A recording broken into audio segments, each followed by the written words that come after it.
अस्सलाम वालेकुम, मैं हूं मदीहा मकबूल और आप देख रहे हैं मेरा चैनल रिकॉर्ड विद मदीहा। आज की इस वीडियो में हम बात करने वाले हैं 370 रुपए की बिरयानी के हवाले से, जिसने ना कि सिर्फ इंडिया बल्कि पाकिस्तान में भी इतना शोर मचाया हुआ था कि मैंने सोचा क्यों ना इस पर एक वीडियो बनाई जाए। सबसे पहले आप ये वीडियो देखें, फिर हम इस पर मजीद बात करेंगे।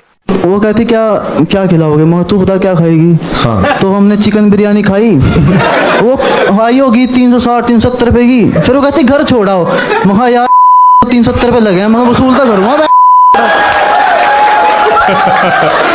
पीक गुड़गांव कंटेंट खा गई मेरे पैसे। तो क्या हुआ, तो मैं सोच रहा हूँ यार अगर रूम पे ले जाऊँ ऑकवर्ड लगेगा कि पहले दिन ही मांग रही, पहले दिन मांग रही, ले रही मांग रही, मतलब मांग रहा मतलब। तो मेरे को ध्यान आया कि हमारे वहाँ एक पार्क है, पार्क यहाँ गार्डन। वो ना अंधेरा, उसमें बहुत अंधेरा रहता है कि दिखता ही नहीं कुछ। हाँ। तो मैंने कहा चल थोड़ी देर पार्क में बैठते हैं, टाइम स्पेंड करते हैं। हाँ। थोड़ी देर कहती नहीं चलते हैं। मैं कहा यार आधा घंटा बस। तो हम गए, तो वहाँ झूले वगैरह थे, वो झूल रिया, मैं नहीं, वो मतलब झूलों में झूल रिया।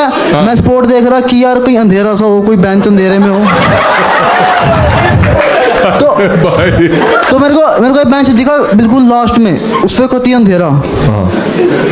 तो हम गए, रुको बिल्डअप हो गया अभी। तो हम वहाँ बैठे थोड़ी देर की 5 मिनट ये वो वैसे। हाँ। फिर मैंने जैसे मेरा भाई है ना, ये बंदा ऐसे उसने बोला 5 मिनट हम बैठे, फिर मैं ऐसे पास मेरे भाई नहीं तो सपोज करो मेरी बंदिया वो बैठी। अगर इस शख्स के नाम के हवाले से बात की जाए तो इसका नाम हिमांशु जांगरा है। एक बहुत ही पॉपुलर कॉमेडी शो में ये शख्स जाता है और वहां जाने के बाद होस्ट इससे कुछ सवाल करता है और उसके जवाब में ये कहता है कि हाँ मुझे एक लड़की पसंद है जो कि बैंक में काम करती है। मैं 23 साल का हूँ और वो 28 साल की, और मैं चाहता था कि मैं एक ऐसी लड़की पटाऊं जो मुझसे उम्र में भी बड़ी हो। इसने कहा कि उसके बाद मैंने उस लड़की को मैसेज किया कि तुम कब फ्री होगी, उसने मुझे बताया और उसके बाद हम बिरयानी खाने चले गए। बिरयानी खाने के बाद इस लड़की ने इसको बोला कि मुझे मेरे घर छोड़ाओ। तो इसने कहा नहीं, मैंने तो 370 रुपए लगाए हैं, अब वो 370 रुपए मैं पहले तुमसे वसूल करूंगा और फिर तुम्हें तुम्हारे घर छोड़ कर आऊं। इसका शुमार उन मर्दों में से होता है जिनका अंदर का गटर जो होता है ना वो भर चुका होता है और बाद में वो गलादत पे गलादत उगल रहे होते हैं, और इसकी गलादत में से ये एक छोटा सा नमूना था। इसके स्टेटमेंट ने इंडिया में इस कदर आग लगा दी कि इंडियन मीडिया और वो खवातीन जो इंडिया में रहती हैं उनका इस आदमी से एक ही सवाल था।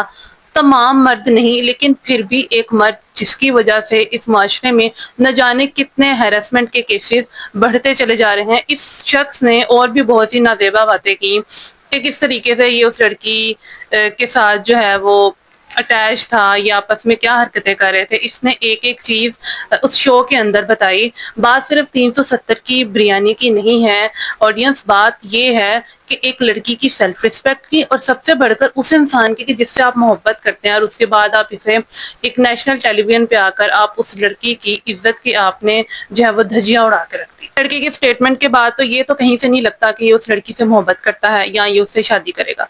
क्यों? क्योंकि जो मर्द इस तरह की हरकतें सरेआम शोज में बैठ के कर रहे होते हैं वो किसी की क्या इज्जत रखेंगे। इसका शुमार उन मर्दों में होता है जो कि अपनी प्राइवेट चैट्स, अपनी गर्लफ्रेंड की बातें, जो भी बेबी शोना मोना वाली बातें इनकी आपस में होती हैं, ये सब अपने दोस्तों के बीच में उगल देते हैं। कोई प्राइवेसी, कोई कुछ, किसी तरह की कोई प्राइवेसी ये लोग नहीं रखते, और उसके बाद इन लोगों के रिलेशनशिप ज्यादा देर चल ही नहीं पाते। हर औरत का अब इस मर्द से ये सवाल है कि हम सब मर्दों को तो कहते हैं कि सब मर्द ऐसे नहीं है, मगर हर दफा एक मर्द ही क्यों। खैर, इस लड़के की इस स्टेटमेंट के बाद और इंडिया में वायरल होने के बाद इसके घर वालों का भी कुछ यही रिएक्शन होगा। इनके लिए यही पैगाम है कि बहन आप 370 की बिरयानी खाएं, आप 170 की बिरयानी खाएं, 5000 का बिल आपके खाने का बना, 10,000 का बना, आप खुद को इस काबिल जरूर करें कि उसके पैसे आप खुद दें।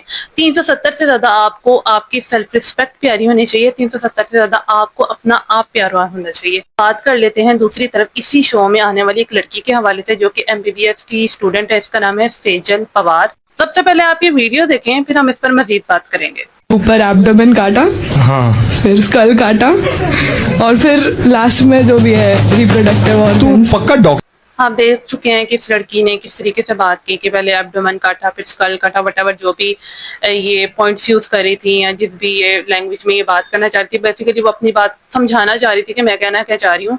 बट यहाँ पर भी होस्ट ने इसको शटअप कॉल नहीं दी, ना उस 370 वाली बिरयानी वाले को दी और ना ही इसको दी। होस्ट को भी लगा कि वो तो कोई बहुत ही कूल बंदा है, उसका शो में भी कपिल शर्मा शो जितना मशहूर है कि लोग उसमें आएंगे कोई भी बात करेंगे और फिर मामला खत्म। इससे पहले भी रणवीर अलाहाबादिया ने कुछ कमेंट्स पास किए थे, कुछ बातें ऐसी की थी जिस पर इंडिया में कोहराम मच गया था और खैर वो भी निहायत ही नाजेबा बात थी जो कि हम दोहरा भी नहीं सकते। एक रिस्पेक्ट की बात है कि अगर आप एक डॉक्टर हैं और आप पोस्टमार्टम कर रही हैं एक बॉडी का, आप एक बंद कमरे के अंदर डॉक्टर्स कोई भी बात करें, वो आपकी अपनी एक प्राइवेसी मानी जाती है, डॉक्टर्स की भी, बिल्कुल स्टाफ की।